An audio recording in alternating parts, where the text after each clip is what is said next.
बिस्मिल्लाहिर्रहमानिर्रहीम। अस्सलाम वालेकुम वरहमतुल्लाहि वबरकातुह। उमर बिन आस के दस्ते जो तबूक से आगे बढ़े तो रूमी फ़ौज के कुछ दस्ते इनकी राह में हायल हो गए। ये शाम के ईसाई अरबों के दस्ते थे जिनके ज़िम्मे सरहदों की देखभाल का काम था। उमर बिन आस रज़ियल्लाहु अन्हु बड़े होशियार सालार थे। इन्होंने ऐसी चाल चली कि अपने हर अव्वल दस्ते को दुश्मन से टक्कर लेने के लिए आगे भेजा और दुश्मन को घेरे में लेने की कोशिश की, लेकिन शाम के ईसाई अरबों के दस्ते थोड़ा सा नुकसान उठाकर पसपा हो गए। उमर बिन आस रज़ियल्लाहु अन्हु एला के मुकाम पर पहुंच गए। यजीद बिन अबी सुफियान भी अपने दोस्तों के साथ इनसे आ मिला। जो ही मदीने के लश्कर के ये दोनों हिस्से इकट्ठा हुए, रूम की फ़ौज इनका रास्ता रोकने के लिए सामने आ गई। मुरीखों के मुताबिक रूम की इस फ़ौज की नफरी तकरीबन इतनी ही थी जितनी कि मुसलमानों की थी। अब दो मुसलमान सालार इकट्ठे हो गए थे। इन्होंने रूमियों के साथ आमने सामने की टक्कर ली। रूमियों ने जमकर मुकाबला करने की कोशिश की, लेकिन कदम जमा न सके और पसपा हो गए। यजीद बिन अबी सुफियान ने एक सवार दस्ते को इनके ताक़ुब में भेज दिया। रूमियों पर कुछ ऐसी दहशत तारी हो गई थी कि वो सिवाय कट कट कर मरने के और कुछ भी ना कर सके।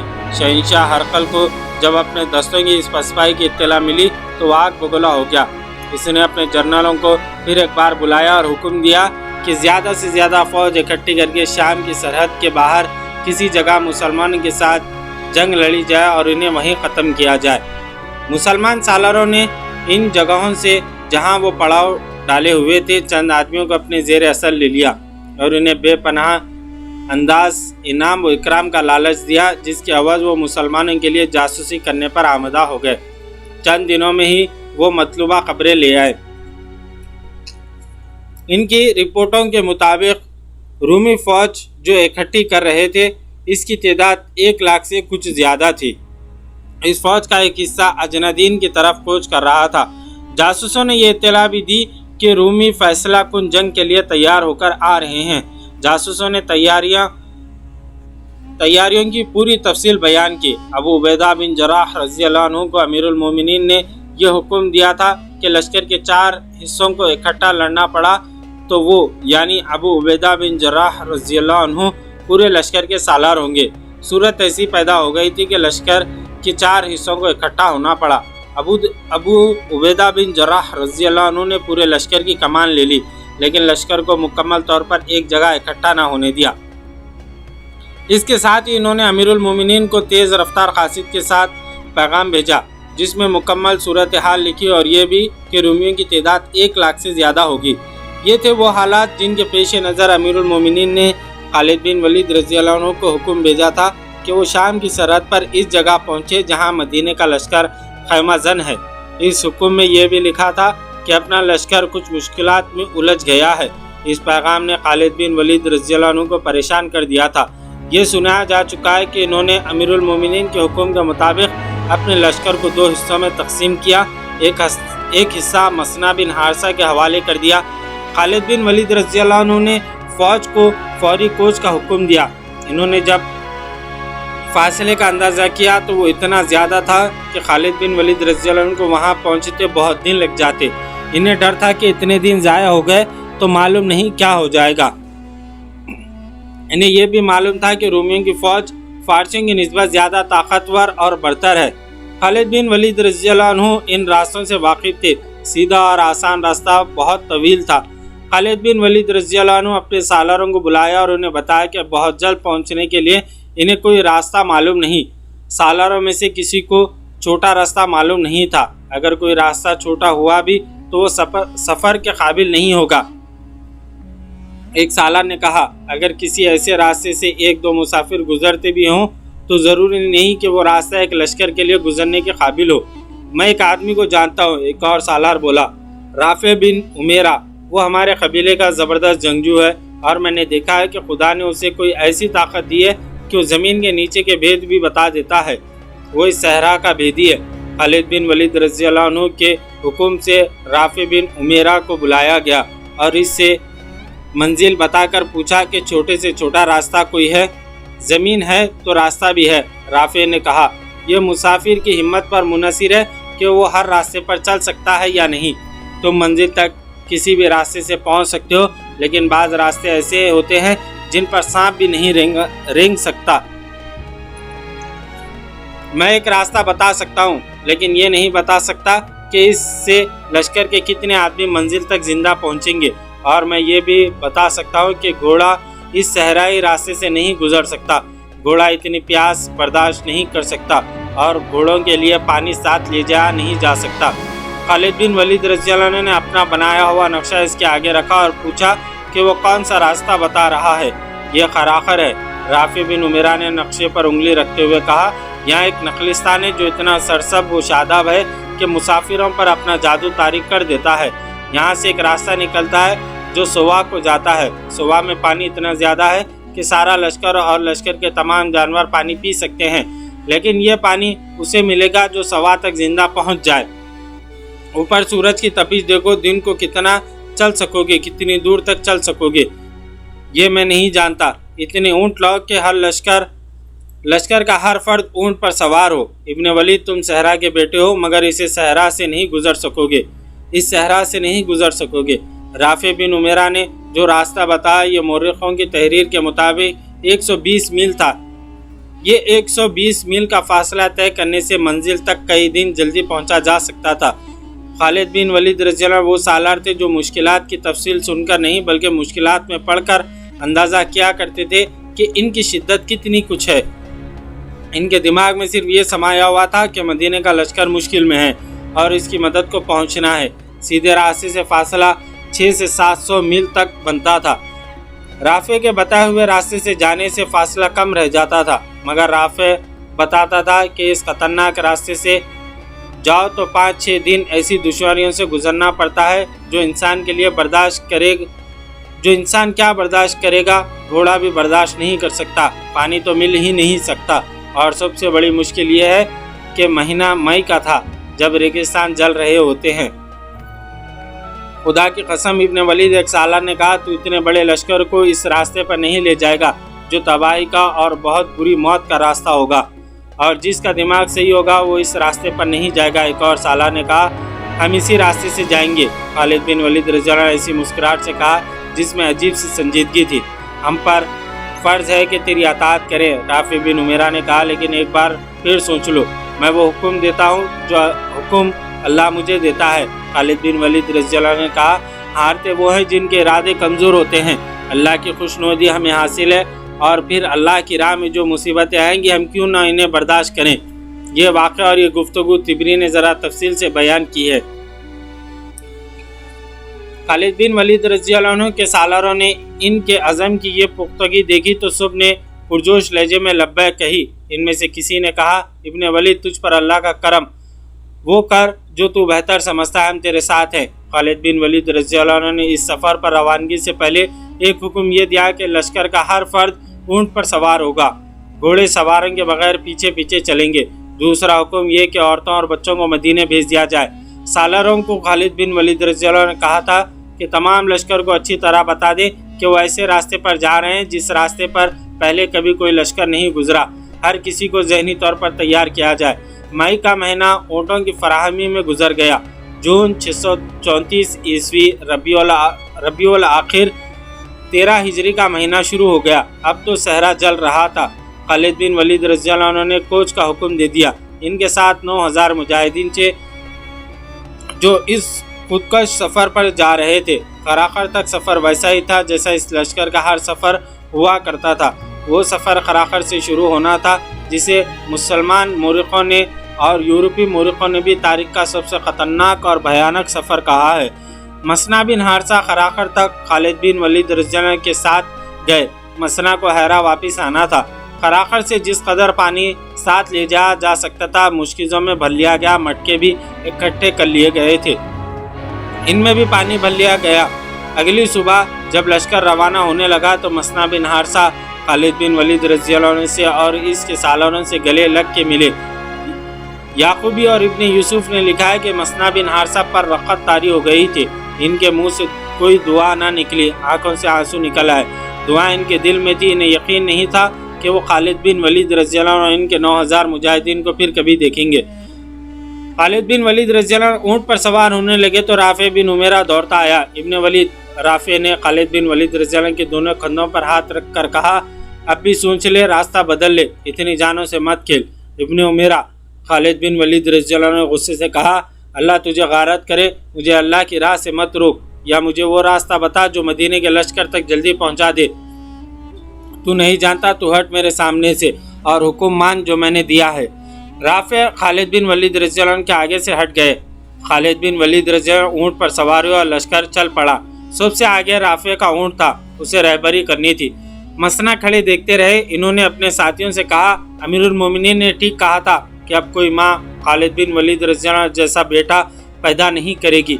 वही सहरा जो रात को खनक था, सूरज निकलते ही तपने लगा, और जब सूरज और ऊपर आया तो ज़मीन से पानी के रंग के शोले उठने लगे। पानी के रंग का झिलमिल करता एक पर्दा था जो आगे आगे चल रहा था। इसके आगे कुछ पता नहीं चलता था कि क्या है। जून का सूरज जब सर पर आया तो लश्कर के अफराद एक दूसरे को पहचान नहीं सकते थे। हर कोई ज़मीन से उठती हुई तपिश के लरसते पर्दे में लरसता, कांपता या लटके हुए बारीक कपड़े की तरह लहरों की तरह हिलता नजर आता था। मुजाहिदीन ने एक जंगी तराना मिलकर गाना शुरू किया। खालिद बिन वलीद रज़ी अल्लाह ने रोक दिया, क्योंकि बोलने से प्यास बढ़ जाने का इम्कान था। ऊँट कई दिनों तक प्यासा सफ़र कर सकता है, लेकिन इंसान पैदल जा रहा हो या ऊँट या घोड़े पर सवार हो, वो चंद घंटों से ज़्यादा प्यास बर्दाश्त नहीं कर सकता। पहली शाम जब पड़ाव हुआ तो तमाम लोग पानी पर टूट पड़े। इनके जिस्म जल रहे थे। खाने की जगह भी इन्होंने पानी पी लिया। दूसरे दिन लश्कर का हर आदमी महसूस करने लगा था कि ये वो सहरा नहीं जिसमें इन्होंने बेशुमार सफ़र किया है। ये तो जहन्नम है जिसमें वो चलते जा रहे हैं। एक तो तपिश थी जो जला रही थी, दूसरी रेत की चमक थी जो आंखें नहीं खोलने देती थी। रेत का समंदर था, बल्कि ये आग का समंदर था, और लश्कर शोलों में तैरता जा रहा था। तीसरे रोज़ का सफ़र इस तरह हौलनाक और अजियतनाक हो गया कि टीला और नशेब व फराज का इलाका शुरू हो गया था। ये रेत और मिट्टी के टीले थे जो आग की दीवारों की मानिंद थे। पहले तो लश्कर सीधा जा रहा था, अब थोड़े थोड़े फासले पर मुड़ना पड़ता था। दीवारों जैसे टीले मुजाहिदीन को जला रहे थे। यहाँ सबसे ज़्यादा खतरा भटक जाने का था। बाज़ दीवारों जैसे टीलों के दरमियान जगह इतनी तंग थी कि ऊँट दोनों तरफ रगड़ खाकर गुजरते। ऊँट बिदक जाते थे कि इनके जिस्मों के साथ गर्म लोहा लगाया गया है। तीसरी शाम पड़ा हुआ तो सबके मुंह खुले हुए थे और वो आपस में भी बात भी नहीं कर सकते थे। इस शाम लश्कर ने पानी पिया तो ये हौलनाक इंकशाफ हुआ कि बाकी सफ़र के लिए पानी नहीं रहा। पानी का ज़ख़ीरा 5 दिनों के लिए काफ़ी था, मगर ये तीसरे रोज़ ही ख़त्म हो गया। रास्ते में भी मुजाहिदीन पानी पीते थे। चौथा दिन क़यामत से कम न था। पानी की एक बूंद नहीं थी। प्यास का असर जिस्मानी होता है और एक असर सहरा का अपना होता है जो जहन को बिगाड़ देता है। ये होती है वो कैफियत जब सराब नज़र आते हैं, पानी और नखलिस्तान दिखाई देते हैं, शहर और समंदरी जहाज़ नज़र आते हैं और मुसाफिर इन्हें हकीकत समझते हैं। रेत की चमक का असर भी बड़ा ही खौफनाक था। लश्कर में किसी ने चिल्लाकर कहा, वो पानी आ गया है, पहले मैं पीऊँगा। वो आदमी चलते ऊँट से कूदकर एक तरफ दौड़ पड़ा। 3-4 मुजाहिदीन इसके पीछे गए। उसे अल्लाह के हवाले कर दो। राफे बिन उमैरा ने दूर से कहा, सहरा ने कुर्बानियाँ वसूल करनी शुरू कर दी हैं, इसके पीछे मत दौड़ो, सब मरोगे। थोड़ी देर बाद एक मुजाहिद बेहोश होकर ऊँट से गिरा। वो उठा और ऊँट की तरफ आने के बजाय दूसरी तरफ चल पड़ा। कोई भी इसके पीछे ना गया। पीछे ना जाने की एक वजह यह थी कि सबकी आंखें बंद थी। एक रेत की चमक और तपिश आंखें खोलने ही नहीं देती थी। चौथा दिन जो पानी के बगैर गुजर रहा था, सही मानों में जहन्नम के दिनों में से एक था। ऐसे लगता था जैसे सूरज और नीचे आ गया हो। पहले तो सब खुद आंखें बंद करते थे क्योंकि चमक और तपिश आंखों को जलाती थी। अब आंखें खुलती ही नहीं थी। ऊँट थक हारने लगे थे। कोई ऊँट बड़ी खौफनाक आवाज़ निकालता, बैठने के लिए अगली टांगों को दोहरी करता और एक पहलू पर लड़क जाता। सवार भी गिरता, मगर इसमें उठने की हिम्मत नहीं होती थी।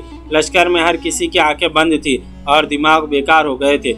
इन्हें महसूस ही नहीं होता था कि इनका कोई साथी ऊँट से गिर पड़ा है या कि इसका ऊँट भी गिर पड़ा है और इसे उठाकर अपने साथ ऊँट पर बिठा लें। शराब का शिकार होने वालों की तादाद बढ़ती जा रही थी। खुद खालिद बिन वलीद रज़ी अल्लाह की हालत ऐसी हो गई थी कि इन्हें कुछ पता नहीं चल रहा था कि लश्कर में क्या हो रहा है। वो तो अज़म और ईमान की क़ुव्वत थी जो इन्हें ज़िंदा रखे हुए थी, और ये ऊँट थे जो चले जा रहे थे। अगर ऊँट रुक जाते तो लश्कर का कोई एक भी फर्द एक कदम ना चल सकता। घोड़ों के मुंह खुल गए थे और ज़बानें लटक आई थी। मुजाहिदीन की ज़बानें सूज गई थी, हलक में कांटे चुभ रहे थे, इस वजह से इनके मुंह भी खुल गए थे। वो तो अब लाशों के मानिंद हो गए थे। ऊँट की पीठों पर अपने आप को संभाल नहीं सकते थे, इसलिए इनमें से कोई ना कोई गिर पड़ता था। अब वो आलम नज़ा के करीब पहुंच रहे थे। जिस्मों की नमी खुश्क होती जा रही थी। रात को लश्कर रुका। तमाम रात मुजाहिदीन ने जागते गुजारी। जिस्मों के अंदर सुइयाँ चुभी हुई थी। ज़बानों की हालत ऐसी थी जैसे मुंह में किसी ने लकड़ी का टुकड़ा रख दिया हो। सफ़र के आखिरी दिन का सूरज तुलू होकर मुजाहिदीन को मौत का पैगाम देने लगा। कई मुजाहिदीन ऊँटों पर बेहोश हो गए। वो खुशकिस्मत थे जो लड़क कर गिरे नहीं। ये लश्कर अब एक लश्कर की तरह नहीं था। ऊँट बिखर गए थे, बाज़ बहुत पीछे रह गए थे, कई दाएं और बाएं फैल गए थे। रफ्तार खतरनाक हद तक सुस्त हो गई थी। ये पानी के बगैर दूसरा दिन था और ये एक मौजिज़ा था कि वो अब भी जिंदा थे। कौन सी ताकत थी जो इन्हें ज़िंदा रखे हुए थी? वो अल्लाह का वो पैगाम था जो रसूल अकरम सल्लल्लाहु अलैहि वसल्लम लाए थे, और ये मुजाहिदीन इंसानियत की निजात के लिए अल्लाह का ये पैगाम ज़मीन के गोशे गोशे तक पहुँचाने के लिए सहरा की आग में से गुजर रहे थे। अल्लाह ने इन्हें बड़ी ही अज़ियतनाक आजमाइश में डाल दिया था और इसी की ज़ात ने इन्हें ज़िंदा रखे हुए थी। गुरूब आफ्ताब से बहुत पहले खालिद बिन वलीद रज़ियल्लाहु अपने ऊँट को राफ़े बिन उमैरा के ऊँट के करीब ले गए। इब्न उमैरा खालिद बिन वलीद रज़ियल्लाहु बड़ी मुश्किल से ये अल्फाज निकाले, क्या अब हमें इस चश्मे पर नहीं होना चाहिए था जिसका तूने जिक्र किया था? सवा एक ही मंजिल दूर रह गया होगा। अल्लाह तुझे सलामत रखे। वलीद के बेटे राफ़े बिन उमैरा ने कहा, मैं आशूब चश्म का मरीज़ था। इस सहरा ने मेरी आंखों का नूर ख़त्म कर दिया। मैं अब कैसे देखूं? क्या तू अंधा हो गया है? खालिद बिन वलीद रज़ियल्लाहु ने घबराई हुई आवाज़ में पूछा। जो तू देख सकता था वो हम में से कोई नहीं देख सकता। क्या हम भटक गए हैं? मोर्रिख, वाक़दी और तिबरी ने लिखा है कि राफ़े बिन उमैरा की बीनाई ख़त्म हो गई थी। उसने जहन में कुछ हिसाब रखा हुआ था। इन दिनों मोर्रिखों ने इसके सही अल्फाज अपनी तहरीर में नकल किए हैं। इब्न वलीद राफ़े ने कहा, लश्कर यहीं रोक ले, अपने कुछ आदमियों को आगे भेज, इन्हें कहे कि वो औरत के पस्तानों की शक्ल के 2 टीलों को तलाश करे। खालिद बिन वलीद रज़ियल्लाहु ने कुछ आदमियों को आगे भेज दिया। ये आदमी जल्दी ही वापस आ गए और इन्होंने बताया कि वो 2 टीले देख आए हैं। राफ़े ने खालिद बिन वलीद रज़ियल्लाहु से कहा, अल्लाह के करम से वो सही रास्ते पर जा रहे हैं, लश्कर को आगे ले चलो। इब्न वलीद राफ़े बिन उमैरा ने कहा, अब अपने आदमियों से कहे कि एक दरख्त को ढूंढे जिस पर कांटे ही कांटे होंगे और वो कोई ऊंचा दरख्त नहीं होगा। वो दूर से इस तरह नज़र आएगा जैसे कोई आदमी बैठा हुआ हो। ये दरख्त इन 2 टीलों के दरमियान होगा। आदमी घूम फिर कर वापस आ गया और इन्होंने ये खबर सुनाई कि इन्हें टीलों के दरमियान और इर्द गिर्द बल्कि दूर दूर तक कोई ऐसा दरख्त नज़र नहीं आया। राफ़े बिन उमैरा ने कहा, समझ लो कि हम सब मर गए। इसने कुछ सोचकर और खदरे झिंझिला कर कहा, एक बार फिर जाओ, दरख्त मिल जाएगा, रेत के अंदर ढूंढो। आदमी फिर गए। बर्छियाँ और तलवारें रेत में मार मार कर मतलूबा दरख्त खोजने लगे। एक जगह इन्हें रेत की ढेरी नज़र आई। रेत हटाई तो वहाँ एक दरख्त का ठंड मंड सा तना जाहिर हुआ। ये खारदार था। उखाड़ दो इस दरख्त को, राफ़े ने कहा, और इस जगह से ज़मीन खोदो। ज़मीन इतनी ज़्यादा नहीं खोदी गई थी, लेकिन पानी उमड़ पड़ा और नदी की तरह बहने लगा। इस गड्ढे को खोद खोद कर खुला करते चले गए, हत्ता कि एक वसी सैलाब बन गया। लश्कर के मुजाहिदीन इस पानी पर टूट पड़े। वाक़दी लिखता है कि यह पानी इतना ज़्यादा था कि इतने बड़े लश्कर ने पिया, फिर ऊँटों और घोड़ों ने पिया, तब भी ये उमड़ता रहा। मुजाहिदीन ने मुश्किल भर लिए। तब इन्हें ख्याल आया कि मालूम नहीं इनके कितने साथी पीछे रह गए हैं। ऊँट भी तरोताज़ा हो चुके थे और इंसान भी। अपने साथियों का ख्याल आते ही कई मुजाहिदीन ऊँटों पर सवार हुए और वापस चले गए। वो मंजर बड़ा हौलनाक था। जगह जगह कोई न कोई मुजाहिद और कोई ऊँट या घोड़ा रेत पर बेहोश पड़ा जल रहा था। मुजाहिदीन ने इनके मुंह में पानी डाला और इन्हें अपने साथ ले आए। बाज़ मुजाहिदीन शहीद हो चुके थे। इन्हें इनके साथियों ने वहीं दफन कर दिया। इब्न उमैरा खालिद बिन वलीद रज़ियल्लाहु ने राफ़े बिन उमैरा को गले से लगा लिया। कहा, तूने लश्कर को बचा लिया है, अल्लाह ने बचाया है। इब्न वलीद राफ़े ने कहा, मैं इस चश्मे पर सिर्फ एक बार आया था और ये 30 साल पहले का वाक़या है। मैं इस वक्त कमसीन लड़का था और मेरा बाप مجھے اپنے ساتھ لایا تھا۔ اس چشمے کو اب ریت نے چھپا لیا تھا، لیکن مجھے یقین تھا کہ یہاں چشمہ موجود ہے۔ یہ اللہ کا خاص کرم ہے کہ چشمہ موجود تھا۔ ان مجاہدین کی مہم اس سفر پر ختم نہیں ہو گئی تھی، یہ تو آزمائش کی ایک کڑی تھی جس میں سے وہ گزر آئے تھے۔ ان کا اصل امتحان ابھی باقی تھا۔ شام کی سرحد تک پہنچنے کے لیے ابھی 2 منزل باقی تھی، لیکن وہ کٹن نہیں تھی۔ اصل مشکل یہ تھی کہ رومی ان کے مقابلے کے لیے اور انہیں شام کی سرحد سے دوری ختم کرنے کے لیے اتنی زیادہ فوج اکٹھی کر رہے تھے جس کے مقابلے میں مسلمانوں کی یہ نفری کوئی حیثیت ہی نہیں رکھتی تھی۔ اسلامی فوج کی نفری تو پہلے ہی کم تھی، اور خالد بن ولید رضی اللہ عنہ 9000 نفری کی جو کمک لے کر گئے تھے، اس کے ہر فرد کو بالکل خشک اور ناقابل برداشت حد سے بھی زیادہ گرم صحرا نے 5 دنوں میں چوس لیا تھا۔ ان کے جسموں میں دم ختم ہو چکا تھا۔ ان میں کچھ تو شہید ہو گئے تھے اور کچھ ایسے تھے جن پر صحرا نے بہت برا اثر کیا تھا، وہ 8-10 دنوں کے لیے بیکار ہو گئے تھے۔ باقی نفری کو بھی 2-3 دن آرام کی ضرورت تھی، لیکن ماحول ایسا تھے کہ انہیں آرام کی مہلت نہیں مل سکتی تھی۔ دشمن بیدار اور تیار تھا، اور یہ بڑا ہی طاقتور دشمن تھا۔ اس وقت کے ملک کے شام پر رومی حکمران تھے، اور ان کی فوج اس دور کی مشہور طاقتور اور مضبوط فوج تھی۔ اس دوران میں 2 ہی شاہی فوجیں مشہور تھیں، ایک فارس کی فوج اور دوسری رومیوں کی۔ دور دور تک ان دونوں کی فوجوں کی دھاک بیٹھی ہوئی تھی۔ نفری زیادہ ہونے کے علاوہ ان کے ہتھیار برتر تھے۔ روم کی فوج کے متعلق تاریخ نویسیوں نے لکھا ہے، جس راستے سے گزرتی تھی اس راستے کی بستیاں خالی ہو جاتی تھی۔ فارس کی جنگی طاقت تو مسلمانوں نے بڑی تھوڑی نفری سے ختم کر دیا تھا، اور عراق کے بے شمار علاقے پر قبضہ کر لیا تھا۔ اب مسلمان دوسری بڑی جنگی طاقت کو للکار رہے تھے۔ رومی اکیلے نہیں تھے، ان کا اتحاد غسان کا بڑا ہی طاقتور قبیلہ تھا۔ رومی جب ان علاقوں میں آئے تھے تو غسان واحد قبیلہ تھا جس نے رومیوں کا مقابلہ کیا تھا۔ یہ مقابلہ چند دنوں یا مہینوں پر ختم نہیں ہو گیا تھا، بلکہ غسان بڑی لمبی مدت تک لڑتے رہے تھے۔ رومیوں نے شام کے وسیع علاقے پر قبضہ کر لیا تو بھی غسانی لڑتے رہے۔ وہ رومی فوج کی سرحدی چوکیوں پر چپخون مارتے رہتے، اور کبھی رومیوں کے مقبوضہ علاقے میں دور اندر جا کر بھی حملے کرتے رہتے۔ غسانی اور رومیوں کی یہ جنگ نسل بعد نسل چلتی رہی۔ آخر رومیوں کو تسلیم کرنا پڑا کہ غسانی ایک قبیلہ نہیں، قوم ہے، اور انہیں تحت حق نہیں کیا جا سکتا۔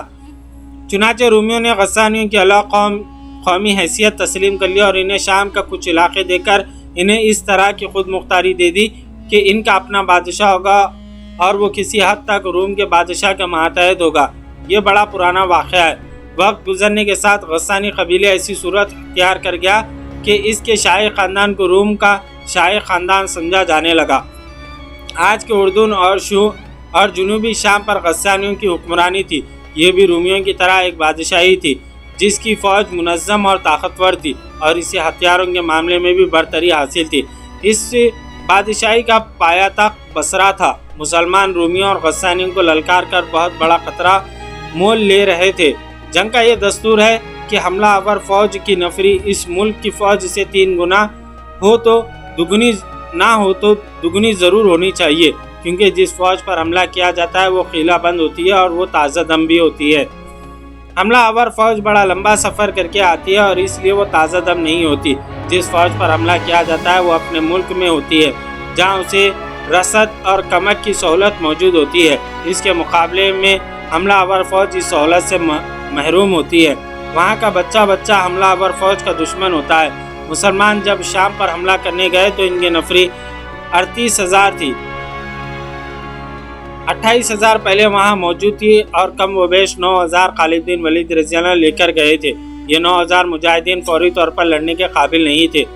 جس ملک پر وہ حملہ کرنے گئے تھے وہاں کم و بیش 1.5 لاکھ نفری کی تازہ دم فوج موجود تھی، اور مقابلے کے لیے بالکل تیار۔ 5 دنوں کے بھیانک سفر کے بعد جب مجاہدین نے چشمے سے پانی پی لیا، کھانا بھی کھا لیا، تو ان پر غنودگی کا طاری ہونا قدرتی تھا۔ انہیں توقع تھی کہ انہیں کچھ دیر آرام کی مہلت ملے گی۔ آرام ان کا حق بھی تھا، لیکن اپنے سالار اعلیٰ خالد بن ولید رضی اللہ عنہ کو دیکھا۔ خالد بن ولید رضی اللہ عنہ اب اونٹ کے بجائے اپنے گھوڑے پر سوار تھے۔ اس کا مطلب یہ تھا کہ ایک لمحے کا بھی آرام نہیں ملے گا۔ مورخ واقعی نے لکھا ہے کہ خالد بن ولید رضی اللہ عنہ ہلکی سی ذرہ پہن رکھی تھی۔ انہوں نے یہ ذرہ اس چشمے پر آ کر پہنی تھی۔ ذرہ مسلمہ کذاب کی تھی۔ खालिद बिन वलीद रज़ी ने जब उसे शिकस्त दी थी तो इसकी ज़र्रा उतरवा कर अपने पास रख ली थी। यह इर्तिदाद पर फतेह हासिल करने की यादगार थी। इस फतेह की एक निशानी और भी खालिद बिन वलीद रज़ी के पास थी। यह तलवार थी। यह भी मुस्लिमा कज़्ज़ाब की ही थी। खालिद बिन वलीद रज़ी ने वही तलवार कमर से बांध रखी थी। वाक़ती के मुताबिक खालिद बिन वलीद रज़ी के सर पर जंजीरों वाली खोद थी और खोद पर इन्होंने अमामा बांधा हुआ था। अमामा का रंग सुर्ख था। खोद के नीचे इन्होंने जो टोपी पहन रखी थी वो भी सुर्ख रंग की ही थी।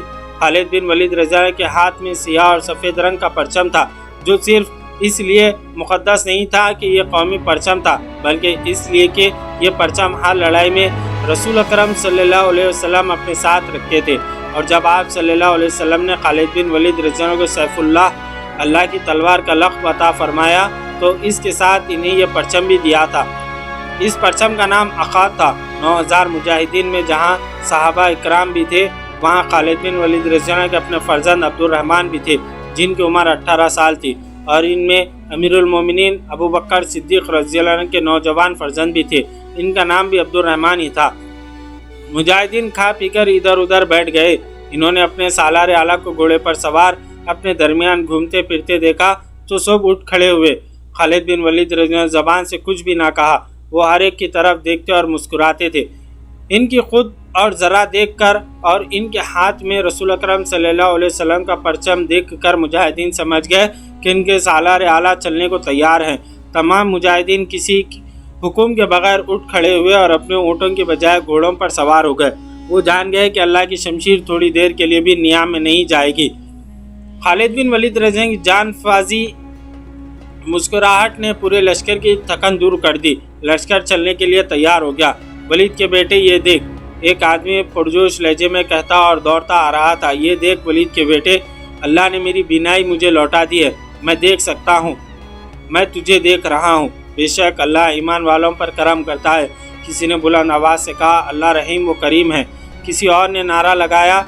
ये था राफ़े बिन उमेरा, जिसने इस लश्कर की रहनुमाई इस ख़तरनाक सहरा में की। वो आशूब चश्म का मरीज़ था। रेत की चमक और तपिश से इसकी बीनाई ख़त्म हो गई थी, लेकिन जिस्म में चश्मे का पानी गया और आंखों में पानी के छींटे पड़े तो राफ़े की बीनाई वापस आ गई। खालिद बिन वलीद रज़ी को इसकी बहुत ज़्यादा खुशी हुई, जिसकी एक वजह यह थी कि इनके लश्कर का रहनुमा और मैदान जंग का शहसवार हमेशा के लिए अंधा नहीं हो गया था, और दूसरी वजह यह थी कि राफ़े बिन उमेरा खालिद बिन वलीद रज़ियल्लाहु अन्हु का दामाद था। मुजाहिदीन बगैर आराम किए अपनी अगली मंजिल को जा रहे थे। अब इनका सफ़र सहल था, लेकिन इस दुश्मन पर फतेह सहल नज़र नहीं आती थी जिनसे लड़ने वो जा रहे थे। वो दुश्मन बहुत ताकतवर था। इसके वहाँ किले थे और इसकी ज़मीन और इसका मुल्क था। मुसलमान खुले मैदान में थे और अपने मुस्तक़िर से सैकड़ों मील दूर थे। इन्हें अपने लिए और अपने जानवरों के लिए खुराक का खुद ही इंतज़ाम करना था, और इनके लिए यह बहुत बड़ा मसला था। खालिद बिन वलीद रज़ी जब अपने लश्कर के साथ शाम की सरहद की तरफ बढ़ रहे थे, इस वक्त गस्सानी बादशाह जबला बिन अल-ऐम अपने अमरा और सालारों के साथ हुक्म दे चुका था कि मुसलमान की फ़ौज सरहदों पर आ गई है और उसे सरहदों पर ही ख़त्म कर देना है। इस वक्त खालिद बिन सईद को रूमी फ़ौज शिकस्त दे चुके थे और मदीने का 28,000 मुजाहिदीन का लश्कर 4 हिस्सों में शाम की सरहद पर पहुंच चुका था। हमने रूमियों को शिकस्त दी है। गस्सानी बादशाह जबला ने अपने अमरा और सालारों से कहा, रूमियों से बढ़कर जाबिर और जंगजू और कौन हो सकता है। हमने इस ज़बरदस्त फ़ौज को घुटनों बिठाकर इससे ये इलाक़े हासिल किए जिस पर आज हमारी हुक्मरानी है। तुम्हारे सामने मुसलमानों की कोई हैसियत ही नहीं।